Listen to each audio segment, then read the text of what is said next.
Last examination में AFM ने bankers को बहुत परेशान किया, न्यूमेरिकल्स ज़्यादा आ गए थे। इस बार Indian economy, Indian financial system का पेपर टफ रहा। कोई ऐसे की पॉइंट्स बता दे अपनी स्ट्रेटजी की, या कुछ ऐसी स्ट्रेटजी जो आने वाले दिनों में जो हमारे बैंकर्स जा रहे हैं, जैसे 2026 में जो तैयारी करने जा रहे हैं, उनको किन किन विशेष बातों का ध्यान रखना ताकि एक अटेम्प्ट में उनके सारे के सारे जो 4 पेपर हैं वो क्लियर हो जाए। सर सबसे इम्पोर्टेंट तो टाइम मैनेजमेंट है। आप ठीक है, आप दिन का अगर 1 घंटा भी दे रहे हो तो 1 घंटा आप कॉन्सेप्ट्स अपने क्लियर करो। अगर मॉक टेस्ट दे रहे हो तो मॉक टेस्ट से आपका रिवीजन हो रहा है। अब वो सिचुएशन में अपने आप को रखो ताकि आपको पता चले कि अगर कभी लेंथी पेपर आ गया तो आप कैसे उसको फेस करोगे। सबसे मेन तो आप अपने नोट्स खुद बनाओ, आप पॉइंट्स पॉइंट्स नोट करो। Good evening all of you, स्वागत है आप सभी मित्रों का आज के इस स्पेशल सेशन में। आज मैं आपसे मुलाकात करवा रहा हूं हमारे एक ऐसे मित्र से, हमारे एक ऐसे बैंकर से जिन्होंने इस बार जेआईबी का पेपर क्वालिफाई किया। सारे ही पेपर सर ने क्वालिफाई किए हैं। आयुष जी से हमारी मुलाकात होगी और इस मुलाकात का जो उद्देश्य है वो इतना है कि एक तो हमारी आयुष जी से बातचीत हो पाए, क्योंकि यूट्यूब की क्लासेस के दौरान आयुष जी से मुलाकात हो रही थी और आज पहली बार मैं भी इनसे फेस टू फेस मुखातिब हो रहा हूं, तो हमारी ये भी चर्चा चलने वाली। दूसरी, जो भी बैंकर्स हमारे 2026 के लिए जेआईबी के लिए प्रिपरेशन के लिए तैयार है, उनको क्या स्ट्रेटजी अपनानी चाहिए, कैसे उनको प्रिपरेशन करना चाहिए, बैंक के साथ साथ वो कैसे अपनी पढ़ाई को मैनेज कर सकते हैं, इन सारी बातों पर मैं आयुष जी से बातचीत करूंगा। तो सबसे पहले आयुष जी का स्वागत करते हैं। गुड इवनिंग आयुष जी, और बहुत स्वागत है आपका आज की मुलाकात में, आज की इस चर्चा में। Good evening sir. Ayush ji, बहुत स्वागत है आपका। तो सबसे पहले तो बहुत सारी शुभकामनाएं मेरी तरफ से, मेरी पूरी टीम की तरफ से, कि आपने अपने सारे जीआईबी के पेपर क्लियर कर लिए हैं और अब आप सीआईबी की तरफ उम्मीद है आप जा रहे होंगे। तो मैं आपसे सर जानना चाहूंगा, अभी आप कहाँ हैं, मतलब कहाँ पर पोस्टेड हैं, कौन से बैंक में आयुष जी भी आप? हाँ जी सर, मैं अभी फेडरल बैंक में पोस्टेड हूँ। हम्म। और ब्रांच अभी है मेरी अहमदाबाद। अच्छा, अहमदाबाद में पोस्टेड हैं। तो सर, जेआईबी एग्जामिनेशन इस बार आपने चारों ही पेपर हाँ क्वालिफाई कर जी। लिए। एक तो जेआईबी का एक हमें फायदा ये मिलता है कि जेआईबी से हमें इंक्रीमेंट मिलता है। लेकिन आयुष जी, इंक्रीमेंट के अलावा क्या ऐसा मोटिवेशन रहा आपको, क्या लगा कि जेआईबी की प्रिपरेशन हमें इंक्रीमेंट के अलावा भी करनी चाहिए, हमें ये पेपर देना चाहिए? सर मेरे पर्सनल अगर देखूँ तो मेरे पास 2 पॉइंट्स थे जिस पे मैं काम करना चाह रहा था। एक तो मेरा सीवी स्ट्रॉन्ग करना था मुझे, और अच्छा। दूसरा अबाउट बैंकिंग बेसिक्स जो बैंकिंग में है, जो बहुत सी चीजें जो हमें डेली लाइफ में ऐसे काम करते हुए नहीं पता चलता, बट ऑन बुक्स हमें वो चीजें जानने को मिलती है। तो वो चीज मेरा एक फोकस पॉइंट था कि मुझे जेआईबी इसलिए क्लियर करना है और पढ़ना है, मेन उसको जानना है कि क्या रहता है विद इन द अच्छा, बैंकिंग। तो मतलब ये है कि आप ये जानना चाह रहे थे कि बैंकिंग को और कैसे हाँ जी। बेहतर किया जा सकता है, अपनी नॉलेज को और कैसे बढ़ाया जा सकता है। खैर, जेआईबी का सिलेबस भी कुछ आईए भी अपने राइट। ऐसा डिजाइन किया कि हमें राइट। सारी बेसिक जानकारी अलग अलग सब्जेक्ट से थ्रू मिल जाती है। तो क्या सर आपकी स्ट्रेटजी क्या रही, क्योंकि मैंने ये कई बार मुझसे भी सवाल किया गया, सर मेरी ब्रांच दूर है या मैं रूरल एरिया में पोस्टेड हूँ, उतना टाइम नहीं मिल पाता है पढ़ाई करने के लिए। तो कैसे आपने मैनेज किया? सबसे बड़ा इशू बैंकर्स के साथ जो आता है आयुष जी, मुझे जहां तक लगता है वो समय का ही इशू है, क्योंकि कंपटीशन की तैयारी करके तो आप लोग आए ही हैं, पढ़ाई में कहीं कोई दिक्कत नहीं है, लेकिन टाइम को कैसे मैनेज जी किया सर। है, आपने कैसे मैनेज किया है? सॉरी। आप बिल्कुल सही बोल रहे हैं। जैसे अभी मैं बताऊं तो अभी भी मैं ब्रांच में ही हूँ। हम्म। तो एक्चुअली इस इंटरव्यू के लिए थोड़ा टाइम निकाल के मैंने कहा थोड़ा करते हैं अटेंड। और ऐसा है कि 7:30 8 बजे तो फ्री होते हैं ब्रांच से, उसके बाद फ्री होके 9 बजे तक सब खत्म करके उसके बाद मैं बैठता था, थोड़ा वीडियोस देखता था अपना यूट्यूब पे, जो फिजिक्स वाला के जेआईबी सीआईबी वाला स्पेशली। तो वहाँ पे वीडियोस थे, तो मैराथन वीडियोस थे आपके। और फिर उस वीडियोस को मैं गो थ्रू करता था, फिर उससे जो जैसे क्वेश्चंस आते थे जो आप नोट्स बनवाते थे, तो मैं उसका पॉइंट्स मेरे अकॉर्डिंग वो पॉइंट्स मैं नोट करता था जिससे मुझे मेमोराइज करने में इजी रहे वो, कि आप जो चीज बता रहे हैं वो कैसे मुझे याद रहे। तो वैसे मैं उसको क्लियर करता था। और ऐसे टाइम अगर देखो तो कोई फिक्स टाइम नहीं है, क्योंकि आप कब बैंक से फ्री हो रहे हैं तो फिक्स नहीं है, बट लगभग 2 से 3 घंटा मैं देता था इस चीज को डेली। और ये मैंने ज्यादा नहीं, but with in 1 to 2 months ही किया है। अच्छा, तो मतलब अगर 2 महीने लगभग कोई बैंकर 2 से 3 घंटे रेगुलर दे रहे हैं रिदम के साथ, तो प्रिपरेशन आराम से की जा सकती है। तो आप बैंक से आने के बाद ही आप पढ़ाई करते होंगे, रात में जब आप आते होंगे, या जी बैंक ये जाने के पहले भी इजी। कुछ टाइम आपका डेडिकेटेड था प्रिपरेशन के लिए? नहीं सर, मॉर्निंग में पॉसिबल नहीं हो पाता था, हम्म। बिकॉज रात को फिर लेट हो जाए, तो फिर मॉर्निंग में पॉसिबल नहीं, बट शाम को ही होता था आफ्टर अच्छा। Working hours.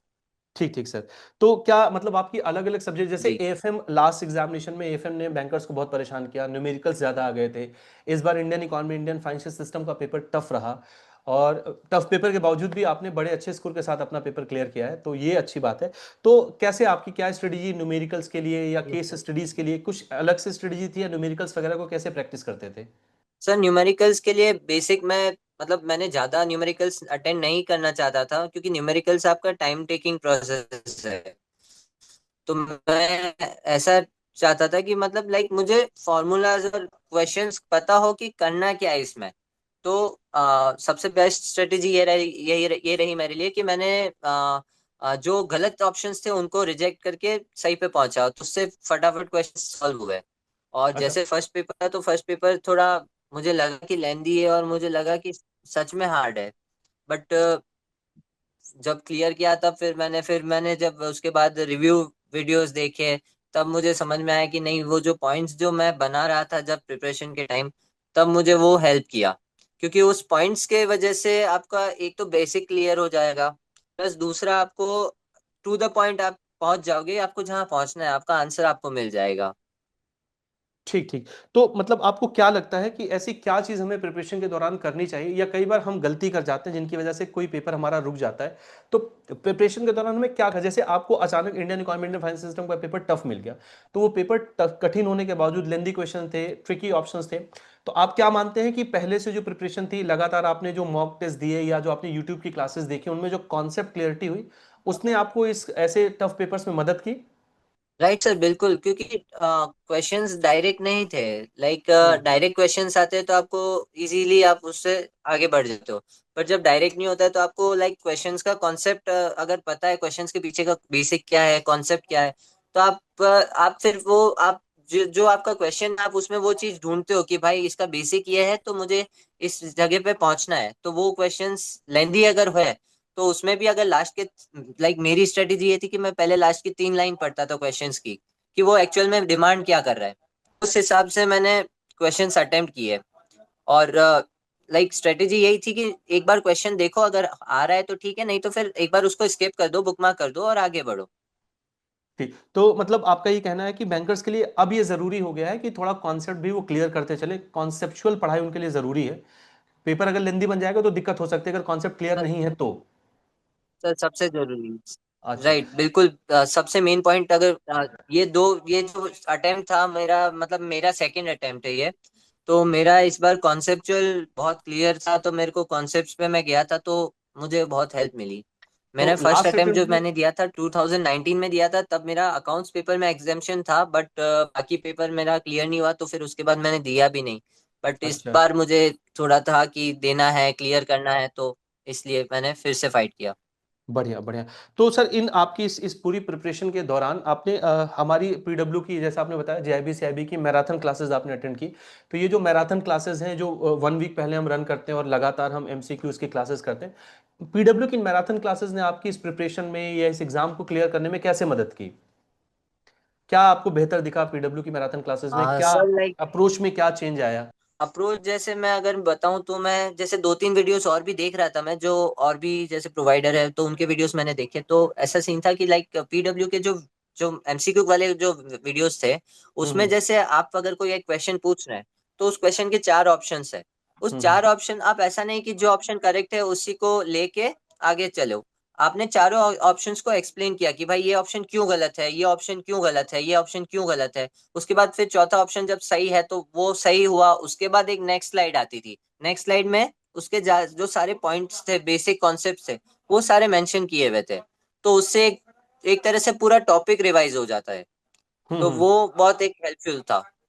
तो मतलब मतलब ये आपको लगा कि एक क्वेश्चन अगर हम सॉल्व कर रहे हैं तो उससे कहीं ना कहीं हमारा पूरा कॉन्सेप्ट तैयार हो जा रहा है, क्योंकि हम कॉन्सेप्ट क्लियर सारे हो रहा है, ऑप्शंस राइट। पर डिस्कशन कर रहे हैं। हमारी भी कोशिश यही राइट। होती है जी कि जब भी हम भी कभी क्लास में, मैं तो हमेशा ये कोशिश करता हूँ अपनी क्लास में कि सारे ऑप्शंस पर बात की जाए, क्योंकि ऐसा जरूरी नहीं है कि सेम क्वेश्चन एग्जामिनेशन हॉल में मिले।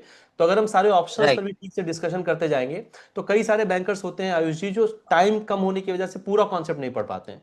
तो हमारी कोशिश ये होती है कि एमसीक्यू की क्लास में हम उनको कॉन्सेप्ट भी साथ साथ बताते चले, और ये तभी पॉसिबल हो पाता है जब हम सारे ऑप्शंस पर डिस्कशन करते हैं। तो वो चीज आपको राइट। बेहतर लगी मैराथन क्लासेस में? यस सर, अच्छा। बिल्कुल और सर, ये आप, बहुत ज्यादा हेल्पफुल था। बहुत बढ़िया। तो अच्छा, आपको क्या लगता है कि मॉक टेस्ट कितना हेल्पफुल होता है और बैंकर्स को मॉक टेस्ट पर कितना ध्यान देना चाहिए अपनी जेआईबी की प्रिपरेशन में? सर लाइक पर्सनली मेरा अगर मैं बताऊं तो मैं थोड़ा टेस्ट से थोड़ा डरता हूं, तो मैं नहीं देता हूं एग्जाम्स, लेकिन फिर भी हम्म मैंने 2 टेस्ट दिए थे। मॉक हम्म टेस्ट आप अगर दोगे तो एक्चुअली अगर आप पहले से प्रिपेयर कर रहे हो तो आपको अपना स्ट्रेटेजी पता चल जाएगा, आप कहाँ स्टैंड कर रहे हो, वो आपको हेल्पफुल रहेगा। मॉक टेस्ट से प्लस आपके एक तो जो आपको रियल टाइम स्ट्रेस होता है जो एग्जाम में होता है, वो आप फेस करते हो, तो वहां पे एक हेल्प मिलती है। लाइक जैसे फर्स्ट पेपर था वो टफ था, लेंदी था, तो जो हम्म मॉक टेस्ट दिया तो उससे क्या है, एक अब जैसे लाइक हम बैंक में है तो हमें बहुत हो सकता है कि हमारा पढ़ाई हमने बहुत पहले छोड़ दिया है, तो फिर से उस फनल में आना और उसको उस प्रोसेस में जाना कि एग्जाम में 2 घंटे कैसे बैठना है, एग्जाम को कैसे अटेंड करना है, क्वेश्चंस रीड करने हैं, लेंदी क्वेश्चंस रीड करने हैं, तो वो एक हेल्पफुल रहता है मॉक टेस्ट के थ्रू।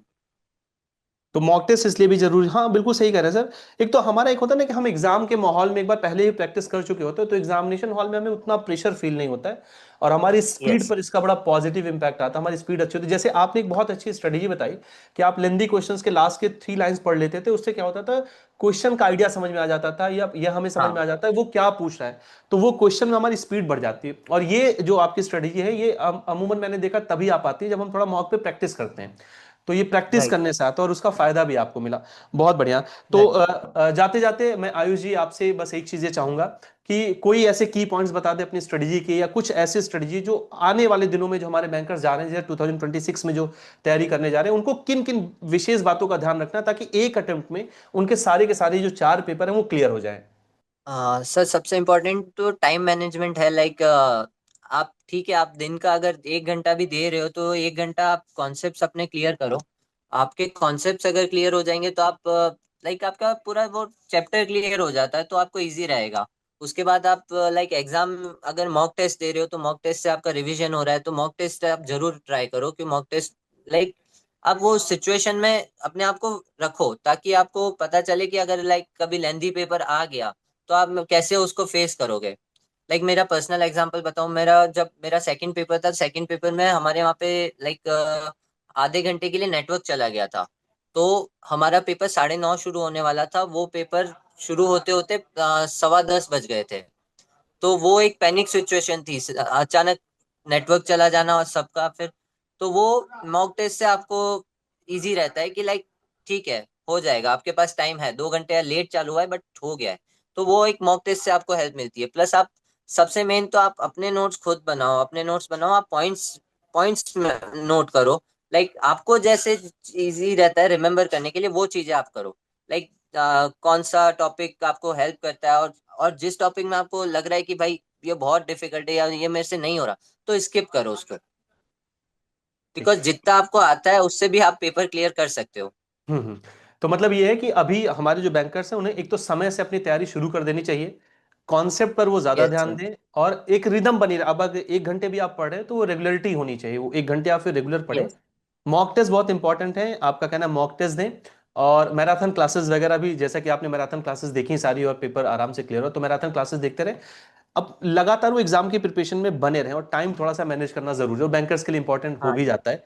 तो मुझे उम्मीद है कि हमारे बैंकर्स को हमारी इस चर्चा से बहुत लाभ मिला होगा। और जाते जाते आयुष जी आपको मैं उम्मीद करता हूं कि आप इस बार सीआईबी भी देने जा रहे हो। इस बार का सीआईबी आप टारगेट करें 2026 का। नहीं सर, अभी नहीं, एक्चुअली मैं पोस्टपोन कर रहा हूँ बिकॉज मेरी शादी होने वाली है, तो मैं थोड़ा अच्छा उस अच्छा। साइड बिजी हो जाऊंगा। दैट्स बढ़िया वाई। बढ़िया। तो पहले तो सफलताएं जीवन में मतलब लगातार आ रही हैं, तो पहले तो विवाह के लिए भी, आपके आने वाले विवाह के लिए भी, आपको आने वाले भविष्य के लिए मेरी तरफ से बहुत सारी शुभकामनाएं। आपके पेपर के थैंक लिए, यू। आपने पेपर क्लियर किया उसके लिए बहुत सारी शुभकामनाएं। आने वाले जीवन के लिए, आपका वैवाहिक जीवन जो होने वाला, आने वाला आपके सामने, सुखद हो। आपका बैंकिंग करियर बहुत बेहतर हो, मेरी तरफ से, मेरी पूरी टीम की तरफ से ये बहुत सारी शुभकामनाएं। उम्मीद है कि आने वाले दिनों में हम सीआईबी में भी एक साथ जुड़ेंगे। बहुत बहुत धन्यवाद आयुष जरूर जी। सर, जरूर। Thank you so much sir, thank you so much, JIB CIB वाला स्पेशली।